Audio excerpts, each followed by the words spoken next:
what is your history with coming to Dayton? Were you born here or did you move here? No, I was born in Iowa, in a small town in Iowa. Actually grew up on a farm. Then I went to college in Minnesota, law school at Notre Dame, and then was drafted into the Army, spent 4 years in the Army JAG Corps during the Vietnam War, and after that I moved to Dayton in 1973, so I've been here a little over 50 years. Awesome. Well, thank you for your service. So before you got involved with Ohio Players, were you aware of funk history and its connection to Dayton? Probably no. Yeah, that's fair. Have you heard of it? Did you hear a whisper going around about it? I probably heard the name, but I would not have recognized the music if I heard it. So while some outsiders perceive Dayton as a small city with limitations, many Daytonians would counter that notion, asserting that the city boasts a rich and vibrant history. So since your time here in Dayton, what have you noticed about the city, and how would you describe the city of Dayton's culture? Oh gosh, what I've learned about the city of Dayton is how culturally rich it is, and that covers a wide span of arts from ballet to, I guess, funk music, but everything in between. The arts are well supported here, and there's really a strong group of people that perform and a big crowd that follow it very much. Awesome. So part of our story is looking at how music gives artists in a community a particular voice. So realizing that funk was created out of a time of social unrest and injustice, how do the arts and music give individuals as well as the community the opportunity to express themselves? Well, that's an interesting question because I've obviously over my lifetime I've watched a lot of interviews, watched a lot of performance, and listened to them talk, and I think that whether it's funk or any music, they want to express what they feel about life, and that's true whether it's any of the funk players, whether it's Taylor Swift now. I'm not a Swiftie, but I've paid attention to her to see that when she sings and she writes her lyrics or so, it's something that she wants to say, and I think that's true across the arts. So what kind of an impact, if any, did this time period have on your personal life, changing from unjust to expressing yourself through I guess I became more sensitive to it, where it wasn't something that I read about in the paper or did that. As I got to know people, I got a chance to listen to them and understand their viewpoints, and I think it just made me more sensitive to people in general, and certainly particularly musicians who are protesting whatever they are have in their mind. Nice. So outside of the national struggle of the civil rights movement and political struggles, the city of Dayton was facing its fair share of economic and social hardships in the 70s, 80s, and the 90s. Why is it so important to keep a culture of arts and music alive in a place here like Dayton? Well, I think music in general, and certainly it would be true of funk music, but I think music in general is really what keeps people alive. It's the way they can express themselves. It's a way that they sort of feel the world, feel their friends, feel their family, and feel what they think about the world. And I think that's what many people, that's what keeps them alive. That's the end of Act 1. Okay. So if you want to take a sip of water real quick. See that. Awesome. So it's really easy. How's everything looking? Good? Yeah, looks good. Sounds good. Yeah. Katie, are you catching any light? I'll put this glasses in your thing. You're looking good. I was going to say, it looks great. Yeah. Oh, sorry, did you mind moving the wire? Good catch. Thank you. Good catch. Awesome. Ready? Ready. For Act 2? All right. Do I have to count the 10 again? All right, so our team, our writing team especially, has noticed that funk was born during a very pivotal time in our country's history with civil rights movement and other changes that Dayton was going through, like politically, socially, economically. What do you think were the specific characteristics of Dayton that led to such an iconic sound of funk, like different than New Orleans or some other place that might be the birth of funk? Yeah, that's a difficult one for me to answer because I certainly now know funk when I hear it, and it's certainly different than lots and lots of other types of music genres. But what I get the sense about it is that people are using funk because that's what they feel. But more than that, that's what they're looking at on their outlook of life. I like that answer. And why do you think the Dayton funk bands had the kind of success that they did here? It's a good question because a lot of funk bands came out of Dayton, and I think that in part they fed on each other, and in part they really struck a chord throughout the country in it, and I saw that with a number of the bands that came out of Dayton. So you're a financial lawyer, correct? Correct. Correct. So you represent different groups, companies, organizations, clients. How did you first come in contact with the Ohio Players? Well, it's a good question. I was doing a lot of tax work. Particularly in the mid-'70s, I did a lot of tax litigation in the tax court, and we were working on some major tax cases in the tax court. And the CPA that I was working with said to me once, he says, I'm friends with the Ohio Players, and they are in the tax court. They've got a lot of tax audits, tax assessments on it, and they're being represented by someone they know, but it's not someone who's had a lot of tax experience. Would you be willing to meet with them? So I said, sure. So with that, 6 of the 7 original members of the Ohio Players came to my office, and I sat down with them. That's awesome. Real quick, do we have the form? The release form? Okay, I guess we want to text Roy and see if he can bring it. All right, awesome, thank you. So, learning about those difficulties that the Ohio Players faced, with the tax issues, they also had an issue with their booking agent, correct? They had when I first met them, maybe in 76, 77, maybe 3 or 4 years later, they had a major issue with their booking agent, yes. What was going through your mind when you first met them? I was thinking, wow, this is a new part of my life coming forward on it, and it was just some of the interesting information. I remember one part of that initial conversation in particular. They were talking about the 7th member who had just been arrested a few days before that, and then he was arrested with another individual.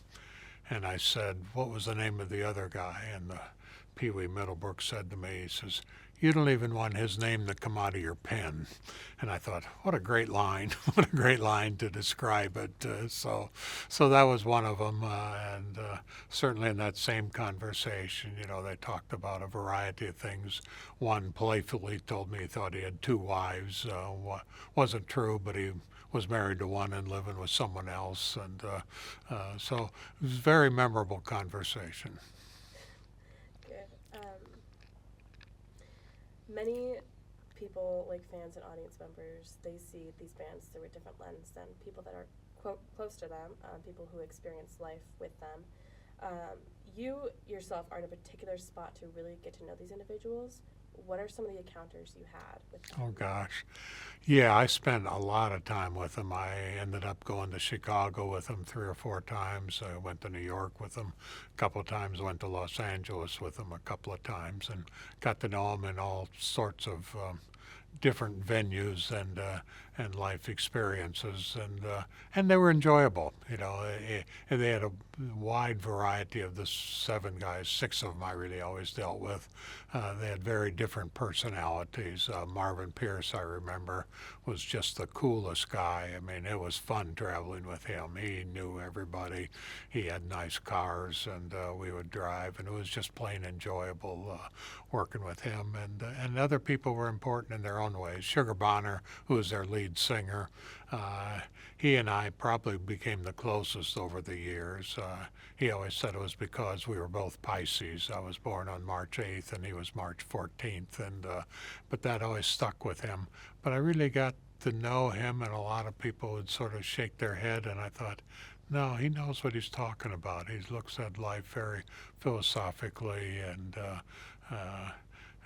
one of my things, he was, at one time the players were sued by Mercury Records for violating their contract with it, and I know I sat in on a deposition of Sugar Bonner, which was one of the more interesting experiences. Was in a hotel room out at the airport. The lawyer from Chicago came in to Dayton to take his deposition, and I remember him asking Sugar if he was famous, and he said yes. He says, "How do you know that?" He says, "I saw it on a billboard." You know, it was just conversations like that were just sort of really touching. That's really nice. So the music industry itself has been evolving from jazz to blues, rock, funk, hip hop. So in your role, have you noticed as these artists become bigger, how did the city respond to that?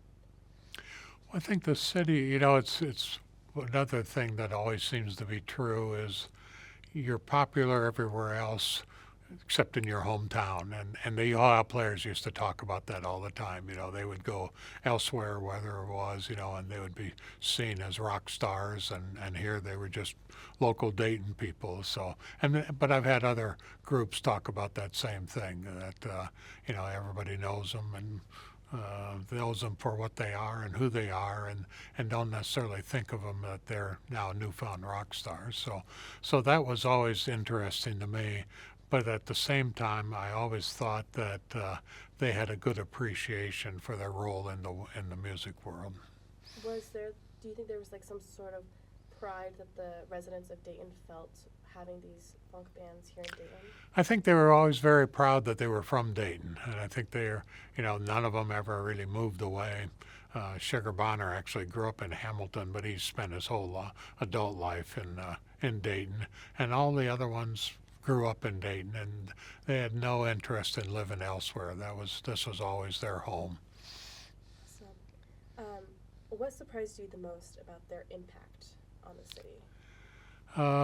I suppose it was, you know, you don't get, I forget the number, but 9, 10, 11 gold records and 3 or 4 platinum records, and realize what that is in the city and in themselves, and really what that means in the world and the community. I know at one time I was helping a different client open up a record store up in Huber Heights, and we arranged that they would display some of their gold records, and that was a big deal. That was a big deal because they got to display them. They had to take out special insurance for it, and but I really thought it would attract people to come into the store and buy records, because there would be on the wall all their gold records and platinum records. I mean, your office alone has some pretty cool. Yeah, oh, very thrilled. I got a gold record from Honey in their framed album, and I liked that one because it's covered, signed by all 7 of the originals. I had always worked with the 6th, but there was one time when Satch came into the office with one of the other ones, and I asked him to sign it. So always signed. And then of course Sugar Bonner gave me a very nice guitar that he signed for my name. So those are all big memories that I have with it. That's awesome. So obviously from history that we've seen, funk music is a big part of music history as well as Dayton's history. What did the rise of funk music teach you? I guess it opened up my eyes to a different part of our culture, and it made me appreciate that I shouldn't be living my little culture here. I really need to expand my culture, and that was certainly an opening. And that's really affected my whole life as I've gotten to know other people and expand my interest and connections and engagements with people across town and across with black, white, Hispanic, and all of that stuff. It's really opened up my eyes and to other cultures, and it's made me enrich my life, I guess I would say. Great answer. And what do you think individuals unaware or uneducated about funk music should know about it? Gosh, I don't know that I can answer that. I mean, funk music is so unique in itself that I think you get it from what's within you to accept it and enjoy it, and I think that's what makes you what you are. But I would have trouble explaining what it is to someone. That's fair enough. So this is going to be a bit of a bigger question. It's got about 2 to 3 parts of it. So we already discussed how you are a financial lawyer, and you had the opportunity to represent iconic funk bands like Ohio Players, assisting them not only with tax issues but addressing challenges probably related to their compensation. Can you elaborate on the financial landscape during that era, like on how these bands, despite their cultural impact, often face difficulties in being correctly compensated for their shows? That's such a challenge in the whole music world. I think that's true of almost all musicians. It was particularly true with the Ohio Players. While Marvin Pierce and Diamond Williams had college degrees, Diamond didn't graduate from UD, but he went to UD. He told me he played in the pep band when he was first starting as a student. But the rest of them were not educated at all. Maybe they got through high school, maybe not, but they were very uneducated. And what I learned in the music business is there are a lot of people out there who are looking to grab some of the musicians' money, and very, very challenged to keep at it. And there's lots of different ways they can do it. All the managers that they have, you always figure out. I used to always wonder if the only people who were making money were the managers on it. And the same is true with the publishing business. You get if they write the songs, they're entitled to the rights for that forever, and they sell those publishing rights, but there are a lot of people who are trying to buy them all the time. And so I saw a lot of, I'll call them hucksters, who are really trying to grab a hold of the money, that were looking out for their own interest, not for making the group better. Wow. So how did you navigate these complex financial situations to ensure they received their fair compensation for their artistic contributions, and broader insight, and what broader insights does this offer into the economic struggles of funk musicians during that time? Yeah, and I don't think I was always successful, because particularly the ones who weren't educated, they would get cornered, and they wouldn't even be saying I should bring my lawyer into it. That didn't always happen, and they tended to be believing. If someone said, we're going to do this, and this document here will do that, they didn't read the document or understand the document to know that the document gave away a lot more of their rights than what they were thinking it was. That was probably the biggest risk, and I saw several of them really get hurt by that. So that's always the ongoing problem with all the musicians, and they certainly had their challenges. From time to time, I had the opportunity to look at their contracts with the recording companies, and they had a bunch of different ones in it, and had that opportunity on it. I had a chance to go to Los Angeles and talk with Clive Davis, the music mogul of all times, and he wanted to know our tax cases were still pending then. He wanted to discuss that and get a sense for it, and he wanted to meet him. He had never met him face to face, so that was a nice part of it, and that part of the compensation paid out pretty well. But again, there were other ones where they were able to make deals on their own that sometimes I could help, and sometimes they just forged ahead because they wanted to play music and thought it would all take care of itself, and sometimes it did and sometimes it didn't.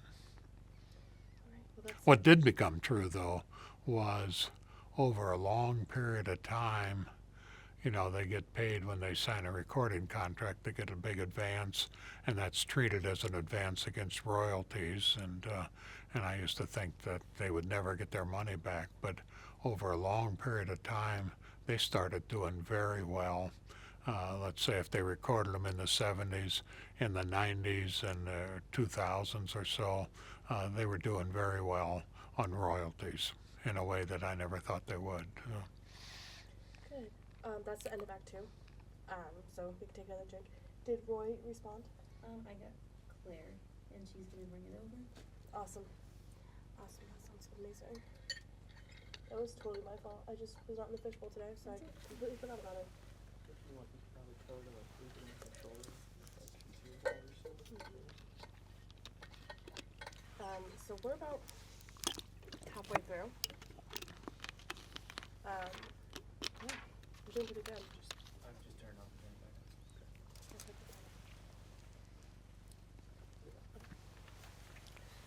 So you're going to use your clipboard again? No, yeah, we're good. All ready? Sure. So most musical genres and the evolution of culture, things are going to change. With your role in the industry, when did you first see the decline of funk music? I guess I'm not sure I would say I did. I mean, certainly, for example, I've always thought they should be in the Rock and Roll Hall of Fame, and I think that's become very political. I still think they should be in it, and so to the extent that there is any decline in that, it probably reflects on that as one of the downsides of it, which is disappointing. What impact, so you don't see a decline? I don't see a decline, but I don't know that I would know it if I saw it. So you knew Dayton when funk music was huge and there were concerts all the time. What impact did Dayton have once all that stuff started going away, or was it happening as often?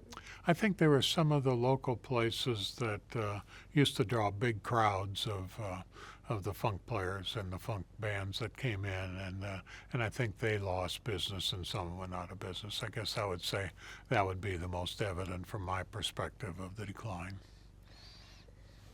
So although you primarily worked with Ohio players, what kind of mark did the other bands leave on Dayton's community, like Zap, Daz Band, anything like that? Did you see them leave a bigger mark than other bands, or was there more of a popular one? Yes, I have, and in fact, in part because Sugar had a deal with one of the bands. The shooting when the two brothers shot each other some years ago. I mean, I had talked to those people mostly because Sugar Bonner was trying to make a deal with them. So I had some conversations with them, and they were big. There was a big name on it. Talked to other ones. I know I've had musicians come to me, like Diamond Williams, who's the drummer. His younger brother, Ken Williams, came to me when he was putting out his own records a couple of times. And sadly, Ken passed away just a few years ago or so.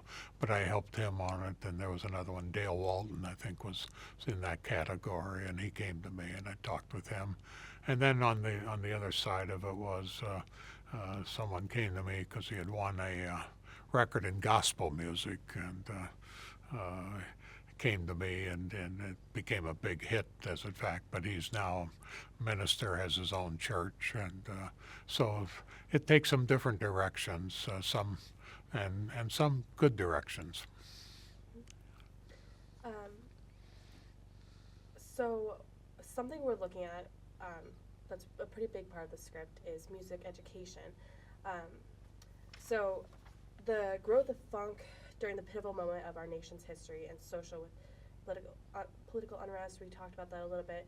From what we have uncovered, a lot of these iconic funk bands gave back to the community in many different ways, one being music education. So in light of this, why do you think it's important to promote the arts and music education, especially in a city like this? Yeah, I think it's good for everyone to get an appreciation for that, and I actually had a chance to work with Diamond Williams on the Funk Symposium that Sharon Grotto put at the university a couple of years or so ago. Diamond and I talked about that on it. But what was interesting about that, because one of the people there was Neil Gittleman, who's the conductor of the Philharmonic, and I thought, wow, it just shows the broad interest of it.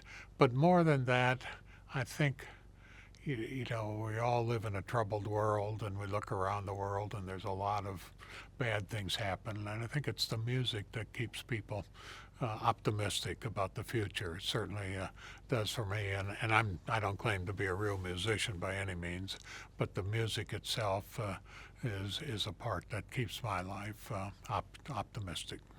I like that answer a lot. So we've discovered, not only through our research, but talking to Daytonians and historians, that funk musicians were very involved in the city and giving back to the city. In what ways did the Ohio Players give back to Dayton? They did a number of benefit concerts, including being at the Levitt concert several times. They were there last year or so, and what was the name of that bar? Not Jingles. Anyway, they would play there free for it, and so they were there, and I think they went to some of the schools to help the students at the various high schools, particularly within the city of Dayton. That's really nice.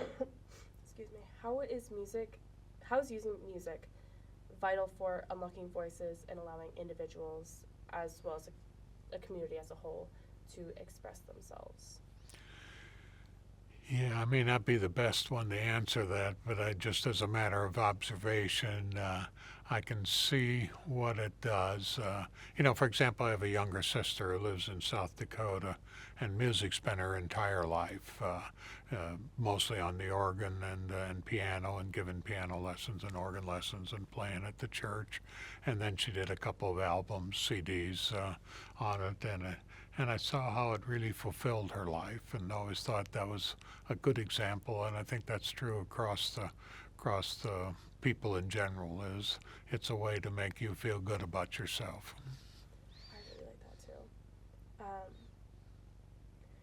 So I'm sure over the many years working with the Ohio Players, you built a certain relationship with them. What kind of lasting impact did they leave on you? I think, you know, Sugar Bonner particularly, as I said, I was probably closer to him than any of the other ones, followed by Diamond Williams, but very different relationships in many ways. But what I remember about my relationship with Sugar, and I was with him the day he died at hospice in late January, and just how he talked about what he wanted to do, and how he looked at life and the things he looked for. It really made me stop and think then, continue to stop and think now about how honest he was in terms of looking at people and looking to do the right things. Maybe he didn't always do the things like other people would do, but fundamentally I always thought he was a really good person who wanted the best for everything. Diamond Williams was different. As I said, he had gone to the University of Dayton. He had played in the pep band, very sophisticated, very knowledgeable, and I know I sent him flowers for his 50th wedding a year ago or so. But I got to know LaDon and his two daughters, and his one daughter, Shelley, is played on Broadway. She was in Aida, and now she's a very well-known director in the world. She did some stuff at the Loft Theater here, but just a couple weeks ago she directed The Wiz in Cleveland, and she's very talented, and so I've always enjoyed that, including the time that I went to see Aida in New York and ended up sitting next, because I got the tickets, I think, through Shelley Williams. So I ended up, her parents, Diamond and his wife, LaDon, were there, and got to sit with them in the theater, and then went backstage with them, and then we went out to dinner with a bunch of other dancers. You know, it was really a lasting impression, just because it was so neat to get to know him and get to see him in different lights. Yeah, that's so cool how they gave you so many experiences. Yeah, it was wonderful. New friendships you probably never thought you'd have. Right. So cool. So as we discussed earlier about the importance of funk's birth during a difficult time in Dayton's history, especially the nation's history too, how did funk music contribute to Dayton's help with diversity? I think to the extent funk music became crossover music, it went from the black community to a diverse community. And I think they were so popular and their songs were so popular that I think that did help increase the diversity, what I would call, I don't think we're there yet, but I think it's called normalizing diversity. So also looking back at Dayton's history, the city really flourished from the early 1900s to the 1960s, bringing many economic successes from businesses like NCR, GM, Wright Pat. With that success gave many new opportunities for the citizens in Dayton to invest in the culture with the arts. So with you representing the Ohio Players for so many years and investing in their art, what does culture mean to the city in Dayton as well as it does to you? Oh gosh, everywhere I look, I see the benefits of culture. I look at the Contemporary. I was at a presentation at the Contemporary Gallery a couple months ago. Bing Davis was making a presentation, and just listened to him. And I've gotten to know Bing through some number of other sources in it, but just listen to him as he talks about what he's trying to say in his art and his culture. And he did one on kneeling where he took some footballs from local fun and created a thing and gave a message that that he translated in his mind to the expressing the protest of insufficient diversity, some of the discrimination issues that he saw. But I see that across the way everywhere, and you know, I marvel at the opera, the ballet, and the Philharmonic in Dayton. They're very popular. Well, I think Dayton has benefits in those three areas that none of the three C cities do, Cleveland, Columbus, and Cincinnati. None of them have the same thing Dayton has when it looks at all the arts. You know, you look at Dayton and they go to New York and interview people, audition people for the opera. That just doesn't happen elsewhere. The other ones will take what they call the big box trailer and they come in and put on a presentation and move on. And I think I'm very proud and I think Dayton should be very proud that it can promote and support an organizations where these are all in their own. Somebody like Neil Gittleman is a real treasure, just incredibly good. Awesome. How, as us as a community, Dayton included, can we celebrate the creativity and diversity? Wow, that's a very good question. I think they're looking at a variety of different ways. I think the renovation and the expansion of the Metro Library, they built a new central library, but they also built new branch libraries all over the city, and I think that has made a huge difference on improving diversity. I know the one on the west side of Dayton is getting a lot of attention because they're going to have a statue of Paul Laurence Dunbar and right outside the front of it, and I think these are all steps. You know, I was at a dinner, actually it was a dinner at my house a few weeks ago or so, and they were talking about how to normalize diversity and sort of talking about people need to start on the middle. You know, people with not on the far edge, not on the far left, and that's true whether it's religion, politics, or anything else or so. And you need to develop relations with each other. I know I was at a presentation at Eric Spina's house, in fact, with Audrey Davis, Bing Davis's wife, and she was saying, what's really important is you get a chance not only to meet people diverse to yourself, and she talked about statistics that very few black people ever have dinner in a white people. Very few white people ever have dinner in a black person. Same is true for Hispanics and other ones. And she says you really need to be in the house, see what they have on their wall, see what they serve for dinner, and really get to know them. And I think that's the way we're going to normalize diversity. I think they're very small steps, but I think I guess I'd call it all deliberate speed, going back to Brown versus education. Very deliberate, very slow, but I think it works. That's very nice. So we as young storytellers are trying to cover funk and Dayton as a community. Is she grabbing the papers? I think so. Okay.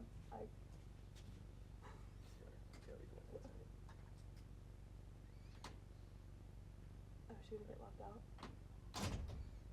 Yeah, she's gonna get, okay. So we as young storytellers are trying to cover funk in the Dayton community. We've learned a great deal about these artists and the connection to the city as well as other artists. So there are a lot of musical genres that are very competitive to funk, but they also fit within that industry mold. So why do you think funk is so much more about the community and family? Oh, wow. I wish I had the answer to that one. I think funk music, like any music, it grows on people and it connects the people, and I think that's always going to be true.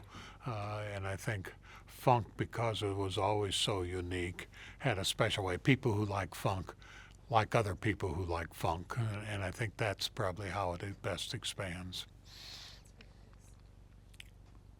You're good. I'm so sorry. You're okay. I'm glad you. Thank you for grabbing that.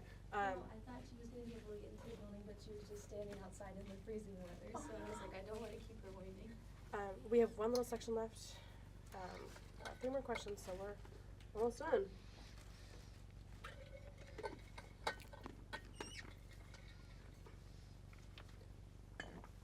Is that camera good? Mhm. All right. All right, perfect. Ready for the last part? Okay. All right. Why is it so important to preserve something like funk in a city like Dayton? Well, I think it's part of what makes Dayton, and I was in a meeting earlier today with some people talking about National Historics going back to developed by African Americans in the 1950s and the housing they did, and then on how important it is to preserve those stories. And I look at the same way for funk music. It's important to preserve it because that's a real unique part of Dayton, and Dayton, I think, is always going to be identified as the home of funk music, and I think that's really important to preserve that. I think that's what makes Dayton Dayton. So a lot of people will say that New Orleans is the home of funk music. So what makes Dayton different than that?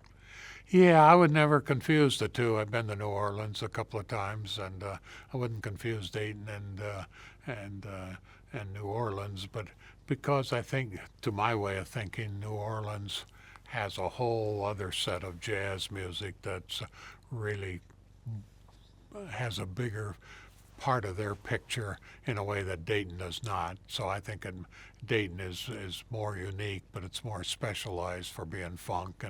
And while there may be some funk music in New Orleans, I don't think it's ever going to have enough impetus there to take over the image. Yes.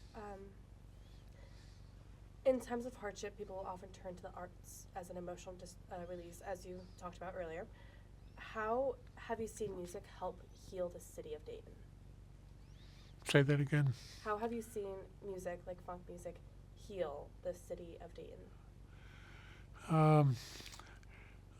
Again, I think what it does, and I think someplace like the Levitt Institute has helped them because they play that, and the advantage of that is because those concerts are free, that it brings in a widely diverse crowd of people in there, and I think that's really important. I think that's a major benefit of the Levitt because funk bands and other bands come in there, and it's not just what I would call the concentrated funk devote persons, but a wide group of people from the community, and that's good for the music for that night, but it's also good for opening up everyone's eyes and ears to saying, gee whiz, that's a part of our culture, and I'm glad we had a chance to experience it. Okay. Last question. What does funk music mean to Dayton? Well, I think it helps give Dayton its identity. I think that's probably the most critical part of it is people associated funk music with Dayton, and I think that's an important part of the overall nature of Dayton and the overall attractiveness. People aren't going to move to Dayton because of funk music, but people who live in Dayton have a real appreciation for that part of the culture of Dayton, and I think that makes you feel better about the city. I feel better living in Dayton because I've had an experience with the funk part of it. Not a major part of my life, but it's been a real opportunity to take that and enrich my life. That's awesome. Those are all the questions. Sarah, did you have any questions that you thought of? I think that covered all of it. Thank you Yeah. for your answers. Those were Okay, really and good. before we go, there, put up the lights. And then I want you to stay there and then take a picture so that you're part of the overall scheme. The house lights over here? Yeah. Just to brighten it up a little bit. Yeah, and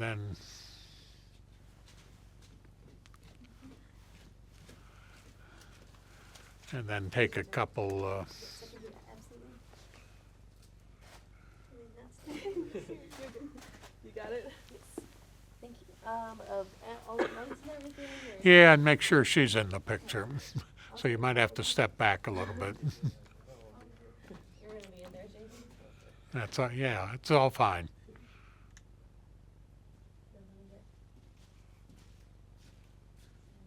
Thank you for That was sharing pretty good. Yeah, it was pretty Yeah. interesting. It was I all really pretty. like you had some really good answers. I think we got a lot of good Oh, sound bites. You said a lot of stuff. I was like, I like that. I need that. Yep. good, Sounds good. Sarah, Okay, thank you very much. You're welcome. if you don't mind me stay where you are,